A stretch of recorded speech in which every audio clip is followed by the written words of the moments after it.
प्रणाम, मैं हूं हिमांशु द्विवेदी और स्वागत है आपका हमारी खास पेशकश चर्चा में। चर्चा के तहत आज हम एक संजीदा विषय पर वस्तुतः विमर्श करेंगे। एक ऐसा विषय जिसे वर्तमान समय में चर्चा के केंद्र में होना चाहिए, एक ऐसा विषय जिस पर देश के संदर्भ में मंथन की सख्त जरूरत है, एक ऐसा विषय जिसके संदर्भ में हम निजी तौर पर मानते हैं कि इस पर विमर्श आने वाली पीढ़ियों के संस्मरण के लिए होना बेहद जरूरी है। और वह विषय है सम्मान के संदर्भ में। हमारा विषय है भारत रत्न, सम्मान या समाधान। देश 15 अगस्त 1947 को आजाद हुआ।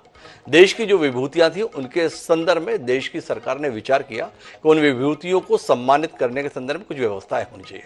उसके तहत अलग अलग पुरस्कार निर्धारित किए गए, सम्मान निर्धारित किए गए, अलग अलग क्षेत्रों के संदर्भ में निर्धारित किए गए। और इसी क्रम में पद्म विभूषण, पद्म भूषण, एक सम्मान जिसे सर्वोच्च सम्मान माना जाता है वो है भारत रत्न। 1954 में अस्तित्व में आया। उस समय पंडित जवाहरलाल नेहरू के नेतृत्व में सरकार थी। सम्माननीय डॉक्टर राजेंद्र प्रसाद राष्ट्रपति के रूप में थे। बताया जाता है कि डॉक्टर राजेंद्र प्रसाद ने ही इस सम्मान के संदर्भ में पहल की थी। डॉक्टर राजेंद्र प्रसाद की पहल पर जब इस सम्मान के स्वरूप को अंतिम स्वरूप दिया गया तो यह तय किया गया कि सरकार विविध क्षेत्रों में उल्लेखनीय योगदान देने के संदर्भ में विभूतियों को सम्मानित करेगी। पर यह सम्मान किसी भी हालत में एक साल में 3 से अधिक व्यक्तियों को नहीं दिया जाएगा। जब पहली बार इस सम्मान को दिया गया तो 3 शख्सियत को दिया गया और 3 अलग अलग क्षेत्र से जुड़े हुए लोग थे। इनमें से थे हमारे देश के पहले भारतीय गवर्नर जनरल चक्रवर्ती राजगोपालाचारी, जो राजनीति के क्षेत्र से आते थे। दूसरा जो नाम था वो था सर्वपल्ली डॉक्टर राधाकृष्णन जी का, जो शिक्षाविद थे। तीसरा नाम था वेंकट रमन जी का, जो वैज्ञानिक थे। तो 3 अलग अलग क्षेत्र के लोगों को यह सम्मान दिया गया। भारत रत्न को बहुत सम्मान की दृष्टि से देखा जाता था। जिस समय पर यह सम्मान घोषित किया गया उस समय पर इसे मरणोपरांत देने की कोई व्यवस्था थी नहीं। पर 1966 में जब लाल बहादुर शास्त्री देश के प्रधानमंत्री रहते हुए असमय काल कल्पित हुए, उस समय सरकार ने संशोधन किया और मरणोपरांत भी इस सम्मान को देने की व्यवस्था डाली गई। एक और दौर आया जब इस देश में जनता पार्टी की सरकार आई। मोरारजी देसाई देश के प्रधानमंत्री बने। उन्होंने इन सम्मानों पर रोक लगा दी। तकरीबन 3 साल तक इस सम्मान पर रोक रही। जब इंदिरा गांधी दोबारा प्रधानमंत्री बनी तब उन्होंने इस सम्मानों को वापस शुरू किया। पर बीच में फिर से रुकावट आई जब 1992 से लेकर 95 तक अदालती चक्करों के कारण से इन सम्मानों पर रोक लगाई गई। पर हमारा विषय आज क्यों है? हमारा विषय इस संदर्भ में इसलिए है कि अभी हाल ही में भारतीय जनता पार्टी के नेतृत्व वाली केंद्र सरकार ने अलग अलग समय पर 5 विभूतियों को भारत सम्मान से अलंकृत करने का निर्णय किया है। सबसे पहले यह सम्मान प्रख्यात राजनेता कर्पूरी ठाकुर जी को मरणोपरांत दिया गया। दूसरी घोषणा जो की गई वो घोषणा लालकृष्ण आडवाणी जी के संदर्भ में की गई, जो भारतीय जनता पार्टी के पितृपुरुष के तौर पर पहचाने जाते हैं। और अभी हाल ही में 3 और लोगों को यह सम्मान देने की घोषणा की गई, जिसमें पूर्व प्रधानमंत्री चौधरी चरण सिंह भी हैं। उसी के अंतर्गत पीवी नरसिम्हा राव को भी यह सम्मान देने की घोषणा की गई और महान कृषि के जानकार स्वामीनाथन जी को भी यह सम्मान देने की घोषणा मरणोपरांत की गई। तो सवाल इस बात का है कि आखिर इस सम्मानों के ऐलान की वजह क्या है? ये सम्मान वाकई इस देश के संदर्भ में योगदान को लेकर दिए जा रहे हैं या इसके माध्यम से कुछ और समाधान करने की कोशिश की जा रही है? कुछ राजनीतिक दलों का आरोप है कि ये सारे सम्मान अब राजनीतिक उद्देश्यों की प्राप्ति की दृष्टि से दिए जाने लगे हैं। क्या वस्तुतः इसमें सच्चाई है? ये हमारी चर्चा के केंद्र में है। हमारे साथ इस गंभीर विषय पर विमर्श करने के लिए 4 खास मेहमान जुड़ रहे हैं। उनसे आपका परिचय कराएं और देश की भावी पीढ़ियों के लिए महत्वपूर्ण इस विषय पर कुछ गंभीर विमर्श करें। उससे पहले समय है आज के विचार सूत्र का। हमारा आज का विचार सूत्र यह कहता है कि राजनीति में होना एक फुटबॉल टीम में कोच होने जैसा है। आप इतने बुद्धिमान हो कि खेल को समझ सकें और इतने मूर्ख कि ये सोच पाएं कि खेल महत्वपूर्ण है। तो ये जो बात कही गई है ये बात बड़ी महत्वपूर्ण है। तो वर्तमान में जो कुछ भी चल रहा है इसके संदर्भ में भी हमें अपने दृष्टिकोण को स्पष्ट करने की जरूरत है। इस बात को अपने जहन में रखते हैं, उसके साथ अपनी चर्चा को आगे बढ़ाते हैं। हमारे साथ इस चर्चा का हिस्सा बनने के लिए 4 खास मेहमान हैं। हमारे साथ निजामुद्दीन राइन जी हैं, प्रवक्ता हैं कांग्रेस पार्टी के। विक्रम सैनी जी हमारे साथ हैं, भारतीय जनता पार्टी के वरिष्ठ नेता हैं। रघु ठाकुर जी हैं, प्रख्यात समाजवादी चिंतक हैं। और साथ ही इस विषय पर तटस्थ राय देने के लिए राजकुमार सिंह जी वरिष्ठ पत्रकार, वह भी हमारे साथ हैं। आप चारों का स्वागत है। चर्चा की शुरुआत हम रघु ठाकुर जी से करेंगे, पर रघु ठाकुर जी से चर्चा की शुरुआत करें उससे पहले 3 बयानों पर दृष्टि डालेंगे। मैं विपक्ष में रहा हूं कुछ ही देर इस सदन में मैं इस तरफ बैठा, लेकिन मैंने देखा है कि 10 साल में जो आज सरकार है, इनकी कार्यशैली में भी चौधरी चरण सिंह के विचारों की झलक है। जब आदरणीय प्रधानमंत्री जी ग्रामीण क्षेत्र में शौच की दुर्व्यवस्थाओं पर प्रकाश डालते हैं, जब महिला सशक्तिकरण को अपना प्लेटफॉर्म भारत सरकार बनाती है और गांव-गांव में जागृति पैदा करती है, तो मुझे उसमें चौधरी चरण सिंह जी की बोली याद आती है। सभापति जी, हम लोग नेताओं को समझ नहीं पाएंगे अगर हम इसी तरह बटे रहेंगे। कुछ लोग उनके अंदर भ्रम है, कुछ लोग ये भी कहते हैं, मानते हैं कि चौधरी चरण सिंह जी जाटों के नेता थे या सिर्फ किसानों की वकालत करते थे। ऐसा नहीं, वो भारत रत्न अपने वोट को बांधने के लिए दिया जा रहा है, ये सम्मान में नहीं दिया जा रहा है। सम्मान तो है खैर उस बात को, क्योंकि भारत रत्न है, लेकिन अपने वोट को बांधने के लिए। देश के 40 बरस, तकरीबन 40 इयर्स, 4 दशक उस विवाद में गए हैं। हमने अपनी ऊर्जा उस विवाद में खोई है जिसके जनक थे आडवाणी जी, मंदिर मस्जिद विवाद। बहरहाल अब तो मुझे लगता है कि क्या ही कहें, एक पैराडाइम शिफ्ट हुआ। फिर डॉक्टर राम मनोहर लोहिया, उनसे बड़ा समाज में संदेश देने वाला तो हुआ नहीं समतामूलक समाज के लिए। उन पर क्यों नहीं नजर जा रही है प्रधानमंत्री जी की? शुभकामनाएं आडवाणी जी को, और क्या कह सकते हैं। बस यही है कि भारतीय जनता पार्टी को और प्रधानमंत्री को भी बड़े देर सवेर आडवाणी जी याद आए, जो पिछले 8-9 साल में वो उनकी पार्टी के बड़े नेता रहे हैं। और एक तरीके से आज भारतीय जनता पार्टी जिस स्थिति में है, उसमें मुख्यतः तो जो उसका आधारशिला रखी थी वो आडवाणी जी ने रखी थी। व्यक्तिगत रूप से कम हम लोग जो युवा हैं राजनीति में, उनको बचपन से देखा है जिस तरीके से भारतीय जनता पार्टी और इन लोगों ने उनके साथ व्यवहार किया था, वो बहुत अच्छा नहीं लगा उसका। लेकिन ठीक है, आज भारत रत्न मिला है तो उनको शुभकामनाएं। तो चर्चा की शुरुआत रघु ठाकुर जी आपसे करना चाहता हूं और आपसे जानना चाहता हूं, ये वस्तुतः सम्मान हो रहा है या कुछ और समाधान खोजा जा रहा है? और क्या किसी सरकार के लिए जिम्मेदारी का विषय नहीं होना चाहिए कि अतीत में अगर जिनको जो सम्मान मिलना चाहिए नहीं मिला, तो जो सरकार को जब मौका मिले वह उन्हें वो सम्मान प्रदान करे? ये दो किस्म के द्वंद्व हैं। चौधरी चरण सिंह जी को उनके निधन के तकरीबन 40 साल बाद सम्मानित किया जा रहा है, क्या कहते हैं आप? देखिए, जो सम्मान दिए गए हैं, इन सम्मानों को लेकर के जो एक साथ दिए गए, इससे कुछ एक नए प्रकार की बहस शुरू हुई है जी। मैं ऐसा मानता हूं कि जो भी भारत रत्न दिए गए हैं आज तक, उनमें से कुछ अपवाद छोड़ दें तो अधिकांश का आधार कहीं न कहीं राजनीतिक पार्टी का या राजनीतिक रिश्तों का तो रहा है। और सारे के सारे सम्मान कभी भी निष्पक्ष रहे, ऐसा मैं नहीं मानता हूं। अगर आप उस 54-55 की सूची देखेंगे जी, तो इस सूची में आपको अधिकांश प्रधानमंत्री बन जाएंगे, अधिकांश राष्ट्रपति बन जाएंगे, कभी उपराष्ट्रपति बन जाएंगे। तो ये जो सम्मान दिए गए हैं, सम्मान भी कोई बहुत एक आधार पर नहीं दिए गए हैं। अभी चूंकि सरकार ने लगातार एक के बाद एक 5 सम्मान दे दिए, इसलिए जरा भारत रत्न के बारे में बहुत हल्कापन आ गया है और एक बार देश में एक गंभीर चर्चा शुरू हुई है।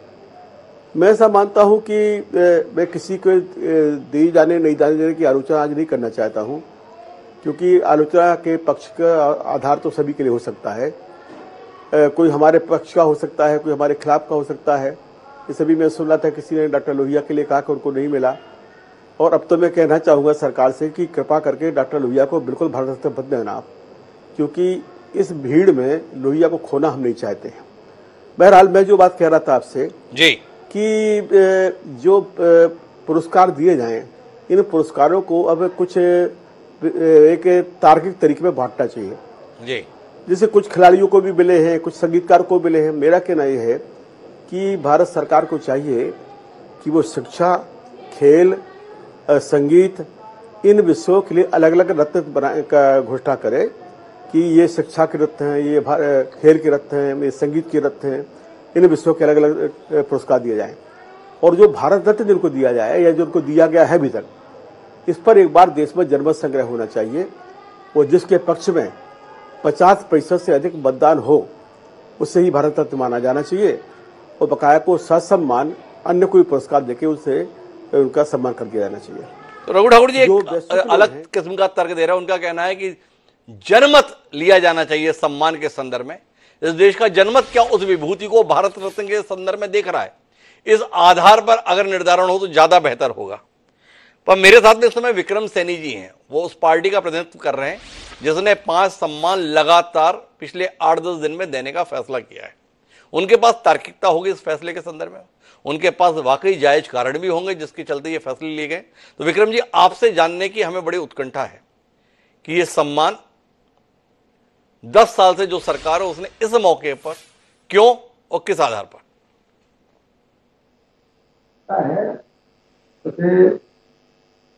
चौधरी चरण सिंह जी हमारे रहे हैं, माननीय प्रधानमंत्री जी जी ये किसानों के मसीहा रहे हैं, जी किसानों के लिए काम किया है।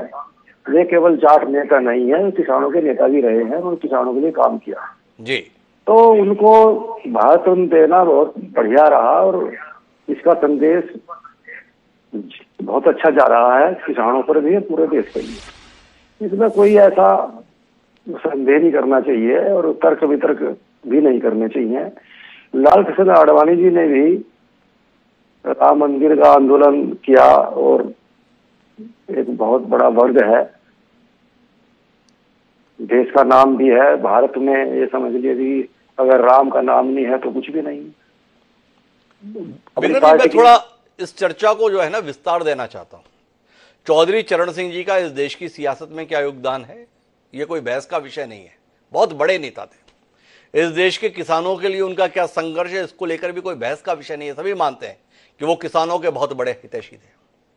सवाल इस बात को लेकर है कि भारतीय जनता पार्टी के नेतृत्व में सरकार 2014 में अस्तित्व में आई और आज है 2024। चरण सिंह जी का निधन भी जो है 1984-85 में हो गया। 40 साल हो चुके चौधरी चरण सिंह जी को इस देश से विदा हुए, इस नश्वर संसार से विदा लिए हुए। तो आपसे सवाल इस बात का है कि 2024 में क्यों आपको लग रहा है कि चरण सिंह जी इस लायक है कि उन्हें भारत रत्न मिलना चाहिए? पीवी नरसिम्हा राव को भी इस दुनिया से गए हुए लंबा अरसा हो गया और आपकी सरकार को अस्तित्व में आए हुए 10 साल हो गए। अब आपको क्यों लग रहा है कि नरसिम्हा राव को भारत रत्न मिलना चाहिए? कर्पूरी ठाकुर जी के संदर्भ में भी यह बात कही जा सकती है, पर फिर भी यह लगा कि उनका जन्म शती है इसलिए आप सम्मान दे रहे हैं, तो एक तार्किकता दिखाई देती है। आडवाणी जी तो हमारे बीच में ही है। राम मंदिर आंदोलन अपने अंजाम पे पहुंचा तो उसके संदर्भ में दिखाई देता है। स्वामीनाथन जी जो जाने माने कृषि शास्त्री थे, वो अभी अभी दुनिया से विदा हुए, उनके संदर्भ में समझ में आता है। लेकिन चौधरी चरण सिंह और पीवी नरसिम्हा राव के संदर्भ में ये सवाल है, क्यों? इसके संदर्भ में तर्क दीजिए ना, अभी क्यों? ये तो बहुत पहले हो जाना चाहिए था। कांग्रेस पार्टी की गलती रही है। इंदिरा जी को ही ये सम्मान दे देना चाहिए था जब इंदिरा गांधी जी ने या कांग्रेस पार्टी ने उनको प्रधानमंत्री बनाया। और ये समझ लिए प्रधानमंत्री बना दिया लेकिन संसद में जाने नहीं दिया जी। ये अपमान किया कांग्रेस पार्टी ने जी। और भारतीय जनता पार्टी सरकार ने, नरेंद्र मोदी जी ने उनको सम्मान देकर पूरे किसान समाज का सम्मान किया है। अच्छा, तो ये अपमान तो वैसे अटल बिहारी वाजपेयी जी ने भी किया, क्योंकि बीच में अटल बिहारी वाजपेयी जी भी प्रधानमंत्री थे। चरण सिंह जी को भारत रत्न तो तब भी ना मिला। तो जितने कटघरे में कांग्रेस उतने ही कटघरे में भाजपा। तैयार है विक्रम जी आप?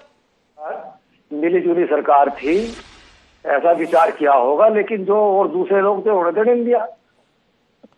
तो बाकी जो लोग थे वो चौधरी चरण सिंह जी के संदर्भ में तैयार नहीं थे। चलिए और आगे बढ़ जाते हैं। आपकी सरकार तो 2014 में अस्तित्व में आ गई थी ना। 2024 में जब आम चुनाव होने वाले हैं, इस समय पर चौधरी चरण सिंह को भारत रत्न लोगों के जहन में आ रहा है कि चुनाव के दृष्टिकोण से भारत रत्न दिया जा रहा है। क्या विक्रम जी को इस संदर्भ में ऐसी आवाजें सुनाई देती हैं? ऐसा है, ये तो जब भी देते तभी विवाद होता जी। 2014 में देते तब भी यही तर्क दिए जाते कि भाई ये नरेंद्र मोदी जी क्यों दे रहे। तो ये तो बस यही है, करते रहेंगे, जो तो उसका काम है करना। जब भी विपक्ष का काम है करना, विक्रम सैनी जी ने सीधी बात कह दी। लेकिन ऐसे मामलों में कटघरे में आती है कांग्रेस। कांग्रेस के संदर्भ में शिकायत है कि उसने कभी भी अपने राजनेताओं से इतर दूसरों को सम्मान के लायक समझा नहीं। इस देश में जिसका जैसा भी योगदान हो, कांग्रेस को केवल अपना या जो उसके साथ सरकार में उन्हीं को सम्मान देना सूझा। क्या कहते हैं निजामुद्दीन जी?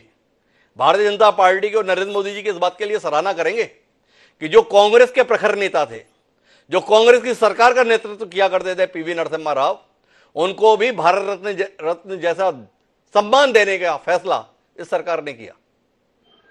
देखिए, ये सारे फैसले जो अभी इन्होंने किए हैं, 5 लोगों को भारत रत्न दिया है जी, जिससे किसी को इनकार नहीं है कि वो बड़ी शख्सियतें थी जी, लेकिन ये सब राजनीति से मोटिवेटेड है। 100% सिर्फ पॉलिटिकल 2024 में नरेंद्र मोदी जी को लग रहा है कि हम देश में चुनाव हार रहे हैं, तो उन्होंने इलेक्शन के गणित के हिसाब से नरसिम्हा राव जी को 3 राज्यों से जोड़कर वहां की लोकसभा की सीटों को जोड़कर देखकर उनको दिया।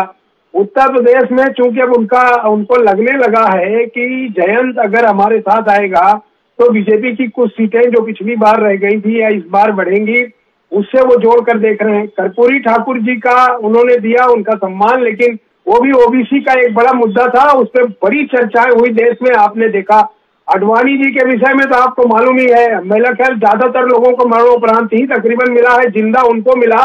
तो मुझे ये लगता है कि 2024 से पहले कहीं नरेंद्र मोदी जी अपने लिए स्वयं भी भारत रत्न ले लेंगे अपने मरने और चुनाव हारने से पहले। तो ये एक तरह की जो जाल बिछा रहे हैं लोगों को फंसाने का, और ये लोगों को उन चीजों से हटाने का एक बड़ा कार्य है जो इस देश में लोगों को दिख रहा है कि अब कोई विषय नहीं है। मंदिर का विषय लाकर लोगों का ध्यान हटा दीजिए, इस तरह के विषय ले आइए जहां लोग बहस करें। जिन चीजों को बीच में आपको माफी के साथ रोकना चाहता हूं, हारने तक तो ठीक है, पर आपने मोदी जी के लिए जो दूसरा शब्द इस्तेमाल किया है, मुझे लगता है कि आपको उस पर खेद व्यक्त कर लेना चाहिए। ये मेरी आपको विनम्र सलाह है। देश के प्रधानमंत्री के संदर्भ में ही ऐसी भाषा नहीं होनी चाहिए। किसी भी व्यक्ति के प्रति इस प्रकार के शब्दों का इस्तेमाल, निजामुद्दीन जी, मुझे नहीं लगता है कि आप जैसे विद्वान प्रवक्ता को शोभा देता है। अगर आपको लगता हो कि मेरा यह शब्द आवेश में निकल गया तो बेहतर है कि आप उसे वापस ले लें। प्रधानमंत्री जी के किसी भी तरह का प्रधानमंत्री के बारे में हमारा कोई अपशब्द नहीं रहता, और ना ही मैं कभी प्रधानमंत्री जैसे गरिमामयी पोस्ट के विरुद्ध बात करता हूँ। प्रधानमंत्री एक इस देश का सबसे गरिमामयी पोस्ट है, लेकिन जिस तरह के हालात आज बन रहे हैं, जिस तरह की भाषा प्रधानमंत्री लोकसभा में बोलते हैं, जिस तरह का झूठ प्रधानमंत्री इस देश की संसद में बोलते हैं, अलग अलग सभाओं में बोलते हैं, उससे गरिमा को ठेस पहुंचता है। उसमें मैं कोई गलत भाषा का इस्तेमाल नहीं कर रहा हूं, मैं कोई अपशब्द नहीं कहता हूं। मैं भारत के प्रधानमंत्री की गरिमा को कहीं से भी ठेस पहुंचाने की बात नहीं करता। और बहुत सारे ऐसे उदाहरण आप देख सकते हैं कि पूरा संसद ताली बजाकर उनका एक तरफ स्वागत करता और एक तरफ वो झूठ बोल रहे होते हैं। तो इसमें मैंने कोई भाषा का या इस तरह का कोई शब्द प्रयोग नहीं किया है। लेकिन ये जो घटना आज की है, जिस पर ये हो रहा है, आज हमने मार्केट में कार्टून देखा, तमाम सोशल मीडिया पर आज एक कार्टून चल रहा है कि एक ठेले पर जो है भारत रत्न के 10-15 अवार्ड रखे हैं, प्रधानमंत्री जी ठेला ढकेल के ले जा रहे हैं और लोगों से ये कह रहे हैं कि भाई ये आप परचेज कर लीजिए या हम दे रहे हैं, आप ले लीजिए। तो जिस अवार्ड की गरिमा देश में इतनी बड़ी रही है कि पंडित जवाहरलाल नेहरू के लिए उनका नाम प्रपोज था, उनको दे रहे थे, लेकिन उन्होंने कहा कि मैं इस कमेटी का सदस्य होने के नाते मैं ये अवार्ड स्वीकार नहीं करूंगा। और उसके बाद आप देखिए कि जिन लोगों को इस देश में मिला है, कभी किसी के ऊपर शायद ही एकाध केसेस में इधर उधर कोई बात आई हो, तो कम से कम अवार्ड वगैरह जैसी चीजों को जो थोड़ा तथ्यों के संदर्भ में आपको स्पष्टता की जरूरत है। पंडित जवाहरलाल नेहरू जी को जब यह सम्मान दिया गया, उन्होंने इस सम्मान को स्वीकार किया। वो तारीख 1955 की थी साल, और जो आप उल्लेख कर रहे हैं वो इस देश के प्रथम शिक्षा मंत्री मौलाना अब्दुल कलाम आजाद का उल्लेख कर रहे हैं, जो उस चयन समिति के सदस्य थे। तो उन्होंने इस सम्मान को स्वीकार करने से इनकार कर दिया था। बाद में भारत सरकार ने 1992 में, जब पीवी नरसिम्हा राव इस देश के प्रधानमंत्री थे, उन्हें यह सम्मान दिया था। केवल आपके लिए तथ्य की जानकारी के लिए, संदर्भ सही रहना चाहिए। लेकिन मैं राजकुमार सिंह जी आपके पास आना चाहता हूं। राजनीतिक आक्षेपों से परे एक विचार हमारे बीच में रघु ठाकुर जी ने दिया, आपसे थोड़ा इसमें विस्तार चाहते हैं। भारत रत्न मतलब भारत का रत्न, उस भारत रत्न के संदर्भ में वर्तमान में जो परिवेश बन रहा है, उस पर आपकी दृष्टि क्या कहती है बतौर वरिष्ठ पत्रकार? हिमांशु जी, भारत रत्न देश का सर्वोच्च नागरिक सम्मान है और उसको लेकर अगर इस तरह के विवाद खड़े हों या सवालिया निशान लगाए जाएं तो मुझे लगता है बहुत दुखद है, पर यह अकारण नहीं है। अगर सवाल खड़े हो रहे हैं, विवाद खड़े हो रहे हैं तो उसकी कुछ वजह है। ये बात आपने ठीक कही कि कांग्रेस भारत रत्न हो या बाकी बड़े पुरस्कार हो, उनको देते समय अपनी राजनीतिक सोच के संकीर्ण दायरे से बाहर नहीं निकल पाई या दूसरी राजनीतिक धाराओं से जुड़े लोगों को उसने सम्मान नहीं दिया। उस मामले में आप नरेंद्र मोदी की भाजपा सरकार की प्रशंसा कर सकते हैं कि उन्होंने उदारता दिखाई है, लेकिन ये उदारता चुनावी राजनीति के गणित से प्रेरित है, पूर्ण सदाशयता नहीं है, इसके पीछे चुनावी गणित है। अब विवादों का सवाल इसलिए खड़ा होता है कि आपने जैसे आंकड़े आपने भी बताए 1954 में शुरू हुआ जी, तो पहले 69 साल में 69 ईयर्स में जी कुल 49 भारत रत्न दिए गए और अब 17 दिन में 5 दे दिए गए, तो सवाल तो खड़ा होगा जी। और आपने खुद बताया कि एक साल में 3 से ज्यादा देने की परंपरा नहीं है जी, तो सवाल इसलिए खड़ा होता है। तीसरी बात, जिन लोगों को चुना गया उसमें से ज्यादातर का शायद ही और भारत रत्न सम्मान के पात्र भी हैं, सुपात्र भी हैं।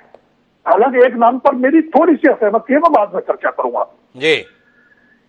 17 दिनों में जिन 5 लोगों को दिए गए, कर्पूरी ठाकुर इस देश में सामाजिक न्याय के सबसे बड़े पुरोधा कहे जा सकते हैं जी, लेकिन उनके जन्म शती वर्ष के बहाने उनको दिया गया, पर उसकी परिणति हमने क्या देखी? जिस दिन उनको भारत रत्न दिया गया, देने की घोषणा हुई, उसके अगले दिन बिहार के मुख्यमंत्री नीतीश कुमार, जो 28 दलों के विपक्षी गठबंधन इंडिया के सूत्रधार भी थे, पाला बदलकर एनडीए में वापस लौट गए दूसरी बार। तो अगर उसके पीछे कहीं चुनावी गणित जोड़ा जाता है या तार ढूंढे जाते हैं तो गलत तो नहीं है। चौधरी चरण सिंह, आपने जैसा बताया 1987 में 29 मई को उनका देहावसान हुआ। किसानों के बहुत बड़े नेता थे, देश के प्रधानमंत्री रहे और एक वैकल्पिक राजनीति या वैकल्पिक अर्थनीति के पैरोकार भी थे देश में, और इसीलिए वो अपोजिशन के बड़े राजनीतिक ध्रुव बन पाए, प्रधानमंत्री के पद तक पहुंचे। लेकिन उनको भारत रत्न देने की शुभ कब आती है? जब उत्तर प्रदेश में जयंत चौधरी, जो उनके पोते हैं, उनकी पार्टी राष्ट्रीय लोकदल के साथ भाजपा के चुनावी गठबंधन की चर्चाएं शुरू हो जाती है। तो अगर ऐसे माहौल में फैसला होगा, सवाल तो उठेंगे। अब आते हैं स्वामीनाथन जी पर। स्वामीनाथन जी, इसमें कोई दो राय नहीं, को बहुत पहले मिल जाना चाहिए था और उनको उनके जीवन काल में मिल जाता तो शायद और बेहतर होता। इस देश में हरित क्रांति के वो जनक रहे। जब देश में भुखमरी का आलम था, देश अनाज के उत्पादन में आत्मनिर्भर नहीं था, तब उन्होंने वो रास्ता दिखाया। लेकिन अब दिया गया है तो कुछ लोगों का ऐसा मानना है, मैं उससे पूरी तरह सहमत नहीं भी हो सकता हूं, कि तमिलनाडु में जहां से लोकसभा के 39 सांसद चुने जाते हैं और भाजपा का एकमात्र मित्र दल अन्ना द्रमुक जी सनातन धर्म के मुद्दे पर साथ छोड़ गया है, तो तमिलनाडु में अपने पैरों तले राजनीतिक जमीन थोड़ी मिल जाए, स्वामीनाथन जी को भारत रत्न देने के बहाने ऐसी सोच रही होगी। पीवी नरसिंह राव, मैं जिस नाम की बात कर रहा था, मेरी थोड़ी असहमति नहीं हो सकती है, उनकी विद्वता में कोई संदेह नहीं। इस देश में आर्थिक सुधारों के सूत्रधार और जनक वो रहे, उनके प्रधानमंत्री काल में शुरू हुए, लेकिन शायद देश के एकमात्र प्रधानमंत्री भी रहे जिन पर प्रत्यक्ष रूप से भ्रष्टाचार के आरोप लगे। तो उनको भारत रत्न दिया जाना इस दृष्टि से बेहतर है कि कांग्रेस नहीं दे पाई।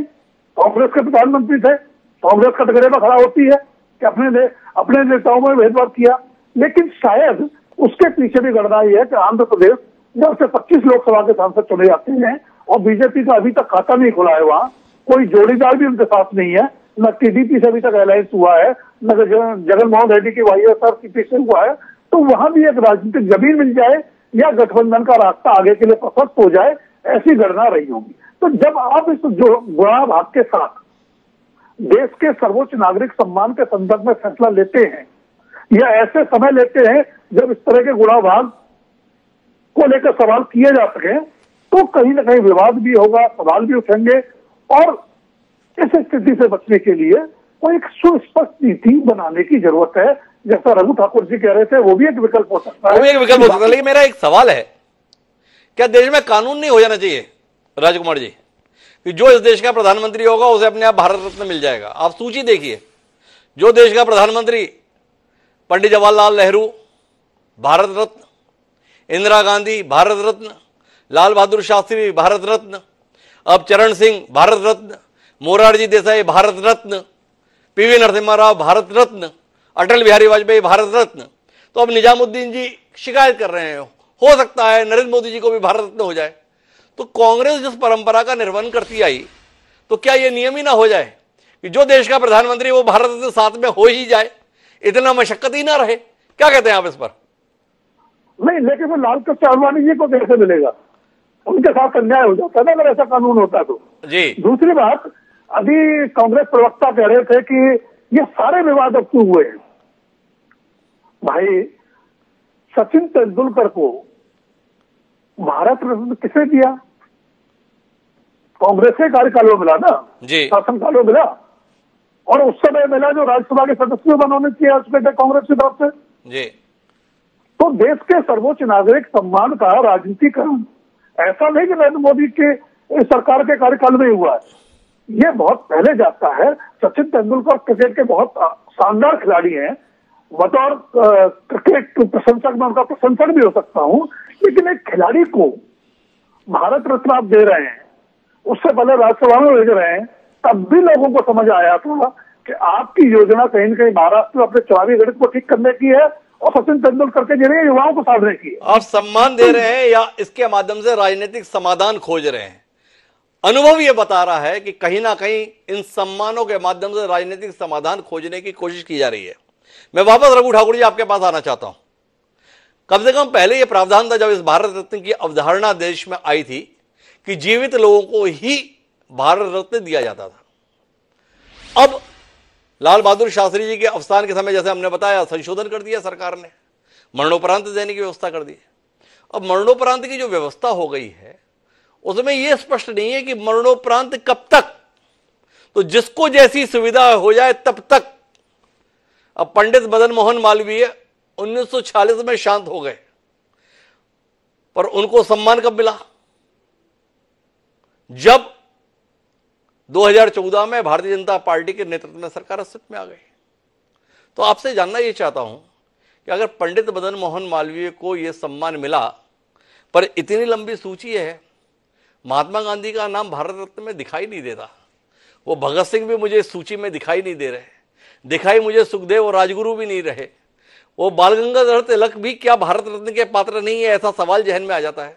रघु ठाकुर जी जैसा चिंतक हमारे साथ में थोड़ा दृष्टि देना हमारे, कि इस भारत रत्न के संदर्भ में क्या सोच रहे हैं आप? आपने बिल्कुल ठीक बात उठाई है। मैंने इसलिए पहले ही कहा था कि मैं किसी की आलोचना नहीं करना चाहता, क्योंकि मेरी समझ ये है कि अधिकांश अपवाद छोड़कर के अधिकांश जो भारत रत्न के सम्मान दिए गए हैं उनके पीछे राजनीतिक कारण है, राजनीतिक दल है, उनका पक्षपात है, उनका अपनापन है, ये कारण रहा है जी। दूसरा कि राजनीतिक जरूरतों के आधार पर जब दिया जाता है तो ज्यादा विवाद का विषय बनता है। जैसे आपने मदन मोहन मालवीय का भी जिक्र किया, मैं मानता हूं कि मालवीय जी का बहुत बड़ा योगदान है, पर शिक्षा के क्षेत्र में क्या डॉक्टर हरि सिंह गौर का कम योगदान है जी? डॉक्टर हरि सिंह गौर ने अपनी सारे जीवन की पूंजी लगा करके, अपने परिवार को 1 रुपया न दे करके सारी पूंजी लगा के उन्होंने एक विश्वविद्यालय की स्थापना की जी, परंतु उनको शिक्षा के क्षेत्र में नहीं मिला। तेंदुलकर के लिए दिया गया, पर क्या मेजर ध्यानचंद से बड़ा योगदान तेंदुलकर का है? मेजर ध्यानचंद ने न केवल हॉकी में अजय रहे, जर्मनी में हिटलर के सामने जाके हिटलर ने जब कहा कि आप हमारे यहाँ जाइए, हमारी तरफ से खेलिए, तो जर्मनी में उनकी चुनौती को स्वीकार करके कहा कि नहीं, हम आपके यहाँ से नहीं खेले, मैं भारतीय हूँ, मैं भारत के लिए खेलूंगा। तो क्या उनके लिए नहीं मिलना चाहिए? तो जो सम्मान दिए जा रहे हैं ये उन क्षेत्रों के सम्मान में जो अन्य व्यक्ति हैं उनकी तुलना में कई बार कुछ कम बैठता है मामला, इसलिए भी एक शिकायत होती है या एक आपत्ति लोगों की आती है। दूसरी बात कि अभी जो 2 सम्मान हुए, अब जैसे आज जयंत चौधरी का बयान आया है जी कि मैं किस मुझ से इनकार करूं, इसका मतलब है कि जयंत चौधरी ये स्वीकार कर रहे हैं कि भाई कहीं न कहीं बीच में चर्चा हुई है। जी चौधरी चरण सिंह जी हमारे नेता रहे हैं, मैंने उनके साथ बहुत काम किया है, मैं उनका बहुत सम्मान करता हूं और मैं मानता हूं कि उनमें बहुत गुण थे, उनका विचार, उनका जीवन, उनका काम, उनकी ईमानदारी अद्भुत थी और वो इसके पात्र हैं। परंतु अगर उनको इस आधार पर दिया जाए कि राजनीतिक तालमेल या राजनीतिक लाभ के लिए, तो फिर इस उनका भी सम्मान कराना है और भारत रत्न का भी सम्मान कराना है। अगर चौधरी चरण सिंह के नाम को लेकर के, भारत रत्न को लेकर के कोई देश में शक जाता है कि ये राजनीतिक कारण से दिया गया, तो इसका मतलब है कि ये उनकी योग्यता के लिए कम आंका जा रहा है। तो जो गलती सरकार ने की है, कि चाहे पिछली सरकारें रही हो या आज की सरकार, केंद्र सरकारों ने गलती ये की है कि अपने रहा है, तो उसका परिणाम निकला है कि उस सम्मान का भी सम्मान गिरा है और सम्मान दिए जाने वाले व्यक्ति का भी सम्मान गिरा है। इसलिए हमने कहा कि भाई अब एक ऐसी स्थिति आई कि कानून में सुधार करना चाहिए, अलग अलग क्षेत्रों में सम्मान देना चाहिए, शिक्षा का अलग दे, खेल का अलग दे, संगीत का अलग दे, इस प्रकार से अलग क्षेत्रों में दे। भारत रत्न के बारे में तो साफ साफ होना चाहिए कि देश का 50% जनता जनमत अगर तय करे कहाँ किसी को दिया जाए तो उसको दिया जाना चाहिए। जो वैश्विक लोग हैं उनके बारे में जरूर एक सवाल है, जैसे नेल्सन मंडेला को मिला है, एक सम्मान की बात है, आपके खान अब्दुल गफ्फार खान साहब को मिला है, सम्मान की बात है। तो इसमें भी हिंदुस्तान की सरकार की ओर से एक भारत की तरफ से एक वैश्विक रत्न का भी सम्मान शुरू कर सकता है और जो ऐसी वैश्विक विभूतियां रही हैं उनको दे सकता है। लेकिन रघु ठाकुर जी, आपका इसमें विरोध नहीं है, नाम है भारत रत्न, यानी भारत का रत्न। अब नेल्सन मंडेला भारत के रत्न, आपको नहीं लगता है कि ये अपने ही सम्मान के साथ खिलवाड़ है? भारत में जन्मे, भारत के लिए काम करने वाले, मानवता के लिए काम करने वाले लोगों के संदर्भ में तो इस शब्द के साथ प्रासंगिकता बैठती है। आपको सम्मान देना है, कोई और सम्मान स्तर की, जब आप बोल रहे हैं खेल के क्षेत्र में कीजिए, आप संगीत के क्षेत्र में कीजिए, तो अंतर्राष्ट्रीय स्तर पर अगर किसी को सम्मानित करना है, आपके लिए कोई भी सम्मान खोजिए। पर भारत रत्न के संदर्भ में क्या आपको नहीं लगता है कि कहीं ज्यादा संजीदगी की, कहीं ज्यादा गंभीरता की सरकार के स्तर पर विचार करने की जरूरत है? बिल्कुल, मैंने पर जो कहा है वो आपने सुना नहीं मनसुख भाई, मैंने कहा कि इनकी लिए विश्व रत्न अलग होना चाहिए जी। मैंने ये शब्द कहा है कि विश्व रत्न एक अलग पुरस्कार हो कि दुनिया की ऐसी जो विभूतियां हैं उनके लिए आप चाहें तो विश्व रत्न दे दें, तो विश्व रत्न दे दें, ये रघु ठाकुर जी का कहना है। मैं वापस विक्रम सैनी जी आपके पास आना चाहता हूं और आपसे हमारी बड़ी उम्मीद है विक्रम सैनी जी इस चर्चा के अंतर्गत। उम्मीद इसलिए है कि इस समय देश के प्रधानमंत्री नरेंद्र मोदी जी के साथ में जैसा जन समर्थन है वैसा जन समर्थन पिछले 3 दशक में किसी और राजनेता के साथ दिखाई नहीं दिया है। नरेंद्र मोदी जी लगातार ये आश्वस्त भी करते आ रहे हैं कि जो कुछ चला रहा है मैं उसे बदलूंगा और देश हित, राष्ट्र प्रथम, ये मेरा संकल्प है। तो अब आपसे ये सवाल उठता है कि क्या स्वयं आपका मन भी नहीं मानता है कि भारत रत्न जैसे सम्मान का सम्मान सुरक्षित रहे, इसके लिए नए सिरे से विचार करने की जरूरत है? अब इस तरीके से अगर सिलसिला चल निकला भारत रत्न के संदर्भ में फैसला लेने का, पीवी नरसिम्हा राव जी ने फैसला लिया था, राजीव गांधी को जब भारत रत्न दिया, साथ में सरदार वल्लभ भाई पटेल जी को भी दिया। सरदार वल्लभ भाई पटेल जी को जो सम्मान दिया गया था, उनको शरीर छोड़े हुए तकरीबन 40 साल हो गए थे। 1950 में सरदार वल्लभ भाई पटेल इस दुनिया को छोड़ गए थे, पर उन्हें सम्मान दे रही है सरकार 1991 में। तो फिर कल तो लोग इस बात पर भी सवाल कर सकते हैं ना विक्रम जी कि भाई कैसा देश है, मर्यादा पुरुषोत्तम श्री राम को भारत रत्न नहीं मानते हैं। तो फिर होना चाहिए कि प्रभु श्री राम को भी हम भारत रत्न देंगे। वो कृष्ण जी तो हमारे आराध्य हैं, उनके संदर्भ में भी होना चाहिए। गौतम बुद्ध और भगवान महावीर के संदर्भ में भी भारत रत्न अगर वो नहीं होगा तो कौन रत्न होगा? तो क्या आपको नहीं लगता विक्रम सैनी जी अब समय आ गया है कि भारत रत्न के संदर्भ में सरकार कुछ संजीदा हो और इसे सियासी दृष्टिकोण से नहीं बल्कि देश के सम्मान की दृष्टि से देखा जाए, ऐसे कोई कदम उठाए जाए? और जब नरेंद्र मोदी देश के प्रधानमंत्री हो तो हमारी उम्मीद अगर ये बन जाती है तो क्या गलत बन जाती है? ठीक है, देखो भगवान राम तो भगवान है, वे तो पूरी दुनिया उनको भगवान मानती है, तो भारत रत्न नहीं, वो तो पूरी दुनिया के रत्न है और पूरी दुनिया को संवारने वाले हैं, पूरी दुनिया को आशीर्वाद देने वाले हैं। अब ये है कि मेरा मानना यह है कि जीते जी भारत रत्न दे देना चाहिए जिसको भी देना हो, मरने के बाद क्या फायदा जी। तो जो सुविधाएं मिलती हैं सम्मान उसे पता चले ना उस व्यक्ति को कि भाई मुझे भारत रत्न दिया गया है, उसका वो लाभ तो उठा ले, उसका आनंद तो ले ले कम से कम, उसका लाभ उन व्यक्तियों का, इन विभूतियों का लाभ पूरा देश उठा लेगा, पूरी दुनिया उठाएगी कि भारत रत्न है भाई, अच्छा आदमी है।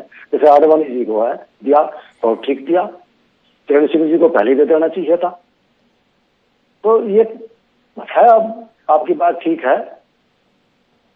तो विक्रम सैनी जी भी मान रहे हैं कि हाँ, भारत रत्न के संदर्भ में एक नए सिरे से व्यवस्था बनने की जरूरत तो है, पर हम मोदी जी से जो उम्मीद कर लीजिए, तो निजामुद्दीन जी बहुत नाराज हो रहे थे।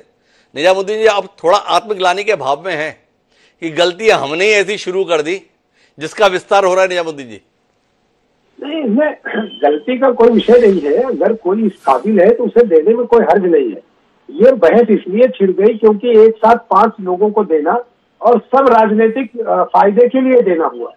जितने लोगों को दिया गया उनके ऊपर कोई विरोध नहीं है। देश में किसी का इस बात का विरोध नहीं है कि चरण सिंह जी को क्यों दिया गया या आडवाणी जी को क्यों दिया गया या जिसको भी। कुछ लोग होते हैं जो विरोध करते हैं, लेकिन किस समय दिया जा रहा है, उसका राजनीतिक लाभ क्या लेने वाले हैं, वो सब देखकर जो बातें हो रही उस पर लोगों को बुलानी है। तो हमने भी तो आपसे सवाल किया ना कि भाई सरदार वल्लभ भाई पटेल को 1991 में कांग्रेस की सरकार ने सम्मान देने का फैसला क्यों किया था, थोड़ा रोशनी दीजिए ना।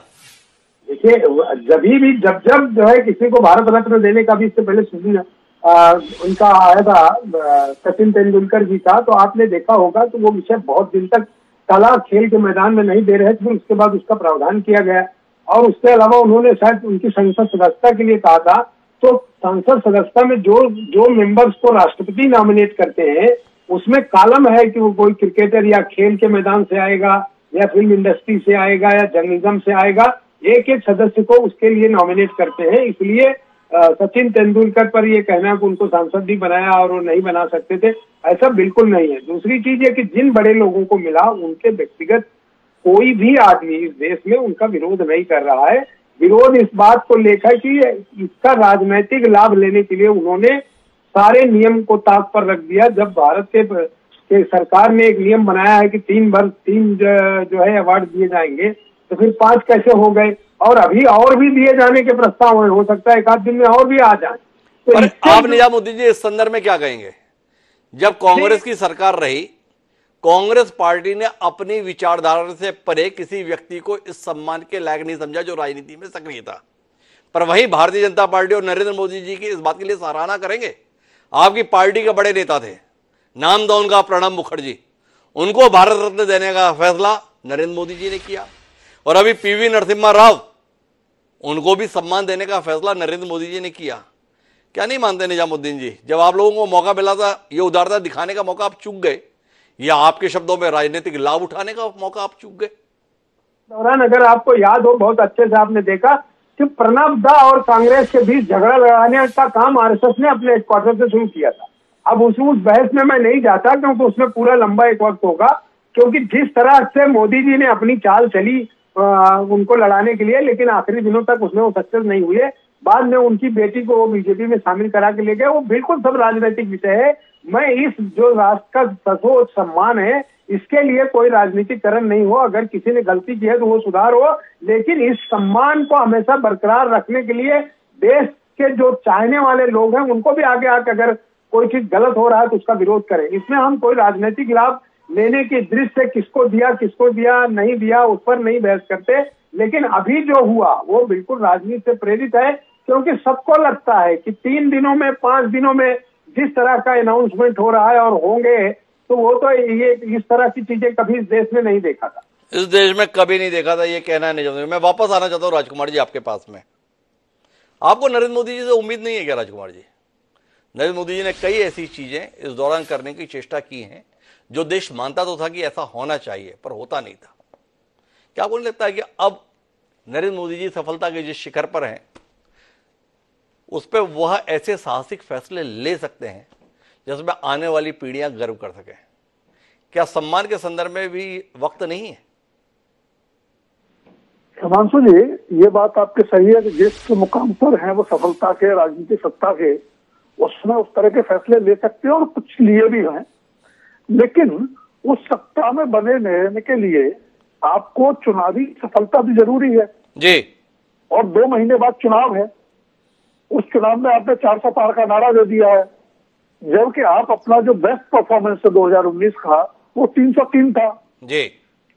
और जिस तरह का घटनाक्रम हुआ था, हालांकि बिहार में परिदृश्य में दोबारा बदल गया, तो महाराष्ट्र में, बिहार में, कर्नाटक में जिस तरह का समीकरण बदला था उसमें शायद 303 भी मुश्किल हो जाते। तो नरेंद्र मोदी जी आगे जो करें, लेकिन फिलहाल यह कि उनको जो चुनावी रण है पहले वो जीतना है। तो ये सारी चुनावी बिसात जो बिछाई जा रही है, हमें यह भी समझना होगा कि नरेंद्र मोदी बहुत बड़ी बहुमत के सरकार के नेता हैं। 3 दशक बाद 2014 में किसी को स्पष्ट बहुमत मिला बीजेपी को, 2019 में और सीटें बढ़ गई, लेकिन 2024 जीतेंगे अभी तो तीसरे कार्यकाल में कुछ ऐसे काम और करेंगे जिनका वो वायदा कर चुके हैं या जिनकी हम और आप यहाँ बैठ के उम्मीद कर रहे हैं जी। तो चुनावी दबाव हर राजनेता पर, हर राजनीतिक सत्ता पर रहता है।